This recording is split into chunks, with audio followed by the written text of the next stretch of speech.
Hello అండి, మళ్ళొక చిన్న పిల్లలకి డిన్నర్ ఐడియా అనమాట. సో నా దగ్గర ఫిష్ ఉంటే కొంచెం ఉప్పు, కారం, పసుపు, కొంచెం జింజర్ గార్లిక్ పేస్ట్, ధనియాల పొడి వేసి కొంచెం మ్యారినేషన్ చేసి పెట్టినాను అనమాట.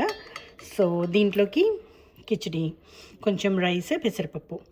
సో దీన్ని జస్ట్ ఇట్లాగే కడిగి కొంచెం సాల్ట్ వేసి కుక్కర్లో ఉడకనిద్దాం. సో ఇప్పుడు స్టవ్ మీద పెట్టేసినాను. ఇది కిచిడి అనమాట. దీంట్లో కొంచెం 5 విజిల్స్ వరకు పెడదాము. సో ఇప్పుడు ప్యాన్ని వేడి చేసి ఫ్రెష్ ఫ్రై చేసుకుందాం. కొంచెం ఆయిల్ వేసేస్తున్నాను. ఇలా కొంచెం ఆయిల్ ప్యాన్లో వేడి చేసి సో ఇప్పుడు మ్యారినేట్ చేసి పెట్టుకున్నాం కదా ఈ ఫిష్ ముక్కల్ని సో ఇలా ప్యాన్లో పెట్టేసి ఈచ్ సైడ్ ఒక 4 minutes మనం ఫ్రై చేసుకుంటే ఫిష్ ఫ్రై రెడీ. సో ఇప్పుడు చూద్దాం. ఓకే, ఇప్పుడు టర్న్ చేసి చూద్దాం ఈచ్ సైడ్.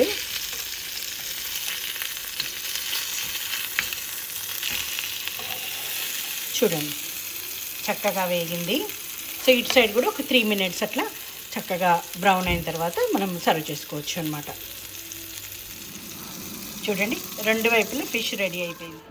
సో చూడండి ఈ విధంగా కిచిడి చక్కగా రెడీ అయిపోయింది. ఇప్పుడు పోపు పెడుతున్నాను. దీంట్లో జీలకర్ర, ఆవాలు, కొంచెం ఆనియన్స్, కొంచెం కరివేపాకు వేసి కొంచెం పచ్చిమిరపకాయలు వేసి పోపు పెట్టాను అనమాట. దీన్ని ఇప్పుడు కిచిడిలోకి ట్రాన్స్ఫర్ చేసుకుందాం. సో దీన్ని ఇప్పుడు కిచిడిలో వేసేసుకుంటాను. సో బటర్తో తాలింపు పెట్టాం కదా, చాలా మంచి స్మెల్ వస్తుంది. బటర్ వేసి తాలింపు పెట్టాను. సో దీన్ని చక్కగా మిక్స్ చేసుకుంటే సరిపోతుంది. మంచి స్మెల్ వస్తుంది ఇక్కడ.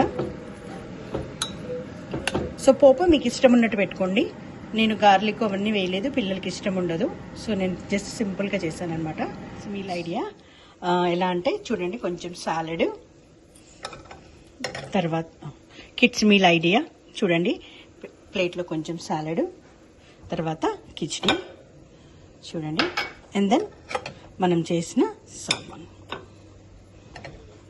సో చూడండి ఈ విధంగా చాలా హెల్దీగా పిల్లలకి చేసి పెట్టండి. Yummy khichdi and salad and fish.